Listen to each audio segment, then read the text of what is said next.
It's INFJ o'clock. Time to talk about INFJs. Which, as anybody that knows MBTI knows, INFJs are widely believed and pretty much accepted, as far as I know, to be the rarest personality type in the MBTI. I think, you know how the sites are. Some say this percent, some say that, some say this is second, some say this is first. But I think INFJs are pretty much accepted as the most rare. I think it's like 3% of the population, and it's like split between men and women. And I think I just read that it's like, yeah, 2 to 3%, and it's about half and half. And I think it's like third most rare for women. But for men, I believe it's the most rare. And if you're an INFJ, you know that ENTP and INFJ are supposed to be each other's natural matches, at least, you know, strictly MBTI speaking. So, that's awesome. Obviously, the ENTP female's natural match is the most rare male that you're going to find anywhere on the planet. And ENTP females are also pretty rare, you know. Like, some sites argue whether ENTP is third or fourth, usually, because I think ENTJ is pretty rare. Maybe INTJ is next. But as far as females go, there's not tons of ENTP females. And oddly, I've met quite a few ENTJs, and I've met quite a few INTJs. I have met 2 INFJs driving for Lyft that I typed in the car that I described, and they were like, yep, and I could tell. You know, I could just tell. And I also can tell from the 2, they were men, and from the 2 that I met, they were men that neither one of them had heard of the MBTI. One of them, I think, had just heard of it. But by the time they got out of the car with me, they both felt, I think, better about, I know the second one felt a lot cooler. If you're watching, hi, I gave you my little Lyft card, so you were really cool. But I think INFJ men particularly feel like cuckoo birds. And some, I think, are totally cool with that, the Cuckoobirdness. They, like, own it, and they're really happy about it. You know, they like being different. And I think other INFJs can have a kind of a problem with accepting it, because you do know you're different. You know, an ENTP chick knows she's different, and INFJ dude tends to know he's different as well. And I think, you know, it probably just comes down to where your functions lie, what your life has been like, as to, you know, what your upbringing was like, as to whether you're comfortable with yourself and being different. But I would say that INFJ men and ENTP women definitely know. We're two that definitely know that we are cuckoo birds. I'm to the point where I love it. You know, I own the shit out of being a cuckoo bird. I love being a cuckoo bird. I've got my crazy cuckoo freaky feathers all over the place, and it's just like, I wouldn't want to be anyone else. It was a challenge a lot of the time, and I just made a video that I think I was in the 4th function grip for most of my life. You know, but as I've gotten farther and farther away from my crazy era and more into who I am now, which actually my feeling is a lot there, figuring that out is really cool. Being an ENTP with a feeling is really cool. But we're not talking about that. So we're going to talk about the INFJ functional stack before I talk about anything else. Alright, so here we have the functional stack of an INFJ. So I'll just do this like I do most of my videos. I hate being repetitive. ENTPs hate being repetitive. I think INFJs do too. We hate being inauthentic. We hate being repetitive. I hate to say the same sentence twice ever, even if it was a really good one. If, like, something on Facebook weird happened or whatever, or even out loud. I hate it. But I think it's the best method to do this, so I'm just going to have to be repetitive. Sorry, INFJs, I don't hate you. It's just that, you know, I have to get used to teaching things in the same... I have to get used to talking about things in the same format, because I really love teaching. So, I don't know, I've been thinking lately about that. Maybe that's what I'm supposed to be. We have all teachers on my mom's side of the family, like, leading down to me. So, anyway, maybe that's why I love doing this stuff. So, here we have the rarest personality, the formula for the rarest personality type in the world, as far as we know. Introverted intuition is the dominant function. Extroverted feeling is second. introverted thinking third, and extroverted sensing comes last. So, and I really think the car model is the best way to describe this. So, we have the driver of INFJ's personality, the passenger, and then the two in the back seat, and the super naughty one that develops last and also is like sometimes really messes up this one.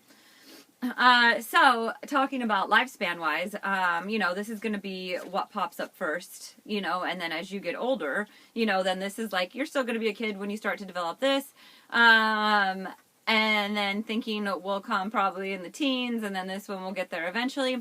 I have read quite a few times that INFJs mature the fastest out of any of the types. Why is this doing this? I don't know, I'm trying to figure it out.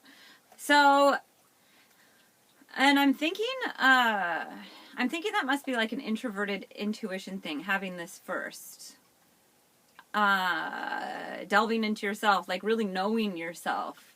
I think, I'm just totally going off on my usual tangents here, but to me it would make sense that they mature so fast and know themselves so fast, because introverted intuition isn't about knowing yourself. It's about developing a sense of self, and a lot of people don't develop a sense of self that early. It took me a really long time. I mean, I only developed a really solid sense of self, I would say, in the last like 5 to 7 years, and really solid probably in the past 4. So INFJs are developing it way sooner, because first they've got their driver, which is introverted intuition. So that's developing first, right? So your intuition is and within you. So that means that your values also are developing. Most likely very early in life. There are many INFJs come in so many different flavors, and I think that's because of introverted intuition, because this is so personal. Introverted intuition is the most personal function, I think. Well, so is FI. FI is another really personal function. But introverted intuition is like a prospecting function, it's a perceiving function as your first function. So they're not deciding, just like an ENTP has NE over here. I think they come in a lot of flavors, though, because they first have a perceiving function first, a way they gather information, and it comes from within, so it's going to be a very, very unique per INFJ. There ain't going to be no ice cube cookie cutter tray INFJs out there. INFJs are often said to be almost psychic-like, because of their ability, their hunches. People often feel like they can see the future or know what somebody is going to do, or as far as predicting events that could happen. And then my theory on intuition is that intuition, either introverted or extroverted, has to do with the ability, if you want to go with my theory, has to do with the ability to, store vast amounts of information, lock it all away up here, and then be able to instantly connect it. So for introverted intuition, it would be to instantly connect it with things going on inside of you, experiences and memories and things like that have happened to you, and remembering how things happened and played out in your life, and spotting patterns, because the second part of my theory is the ability to recall that information like lightning, and then connect it to stimuli, your internal stimuli. And I'm talking like this fast. You connect those things, so the INFJ would be, I had the scale, and I had the bank just storing information would be here, the safe, and then the private bank, and then the public bank, and then the bank with some tellers, and then the armored car rolls up, and the helicopter flies over and makes it rain. That's kind of like what the brain of somebody with intuition has. So yeah, the INFJ would be at the point with the introverted intuition where there's just like, dollar bills, there's just like hundies flying in the air. That would be the INFJ for their intuition. Just like with the ENTP, our dominant function is NE. So that it's the same thing. Just one of them's happening maybe in a snow globe, inside of yourself, and the other one's all happening outside of the snow globe. Like the real snow is falling on top of the snow globe. So the real snow falling on it is like the ENTP, and the snow globe is the INFJ.